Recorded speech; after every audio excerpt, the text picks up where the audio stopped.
ഭർത്താവിന്റെ മർദ്ദനത്തെ തുടർന്ന് വീട് വിട്ടിറങ്ങി കലയപുരം സംഗീതത്തിൽ അഭയം തേടിയ തമിഴ്നാട് സ്വദേശിനിയെയും മക്കളെയും ബന്ധുക്കളെത്തി കൂട്ടിക്കൊണ്ടുപോയി. കോയമ്പത്തൂർ കുനിയമുത്തൂർ സ്വദേശിനി മുസൈബ, മക്കളായ സമീർ, ഫാത്തിമ, സനീഫ, മുഹമ്മദ് സക്മൻ എന്നിവരെയാണ് വ്യാഴാഴ്ച ബന്ധുക്കളെത്തി സംഗീതത്തിൽ നിന്നും കൂട്ടിക്കൊണ്ടുപോയത്. കോയമ്പത്തൂരിൽ നിന്നും ട്രെയിൻ മാർഗം കഴിഞ്ഞയാഴ്ച ആലപ്പുഴയിലെത്തിയ മുസൈബയെയും കുട്ടികളെയും ആലപ്പുഴ ജില്ലാ ശിശുക്ഷേമ സമിതിയുടെ അഭ്യർത്ഥന പ്രകാരമാണ് സംഗീതം പ്രവർത്തകർ ഏറ്റെടുത്തത്. ഇവരെ ഏറ്റെടുത്ത വാർത്ത മാധ്യമങ്ങളിലൂടെ അറിഞ്ഞാണ് ബന്ധുക്കൾ ഇവരെ തിരികെ കൊണ്ടുപോവാനായി എത്തിയത്. തുടർന്ന് സംഗീതം പ്രവർത്തകർ ശിശുക്ഷേമ സമിതിയുമായി ബന്ധപ്പെട്ട മുസൈബയ്ക്ക് മടങ്ങിപ്പോകാനുള്ള അനുവാദം വാങ്ങുകയായിരുന്നു. ജീവിക്കണം എന്ന് താല്പര്യമില്ലാത്തൊരു സാഹചര്യം.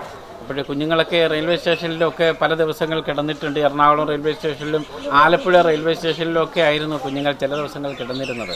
അപ്പോൾ ആലപ്പുഴ സൗത്ത് പോലീസ് എന്നെ വിളിച്ച് വിവരം അറിയിച്ചതിൻ്റെ അടിസ്ഥാനത്തിലാണ് ഞാനാണ് അങ്ങോട്ട് നിർദ്ദേശിച്ചത്. തൽക്കാലം ഏതെങ്കിലും കന്യാസ്ത്രീ മഠത്തിൽ എങ്ങാനും കുഞ്ഞുങ്ങളെയും അമ്മയും പാർപ്പിക്കണം എന്ന് അങ്ങോട്ട് നിർദ്ദേശിച്ച പ്രകാരമാണ് പോലീസ് അത്തരത്തിൽ മുൻകൈ എടുത്തൊരു കന്യാസ്ത്രീ മഠത്തിൽ അവർക്ക് പാർക്കാനുള്ള സൗകര്യം ആലപ്പുഴയിൽ ചെയ്തു കൊടുത്തത്. അപ്പോൾ അവരോട് സുരക്ഷിതരായിരുന്നു എന്നറിയാനിടയായിട്ടുണ്ട്. പ്രണയിച്ച് വിവാഹം കഴിച്ച മുസൈബ ഭർത്താവിന്റെ നിരന്തരമായ മർദ്ദനത്തെ തുടർന്നാണ് തമിഴ്നാട്ടിൽ നിന്നും കേരളത്തിലേക്ക് വണ്ടി കയറിയത്. ഇനിയുള്ള കാലം മുസൈബയുടെയും കുട്ടികളുടെയും സംരക്ഷണം തങ്ങൾ ഏറ്റെടുത്തുകൊള്ളാമെന്ന ഉറപ്പിന്മേൽ സഹോദരൻ ഉൾപ്പെടെയുള്ളവരെത്തിയാണ് മുസൈബയെ കൂട്ടിക്കൊണ്ടുപോയത്. ലൈവ് വാർത്ത, കൊട്ടാരക്കര.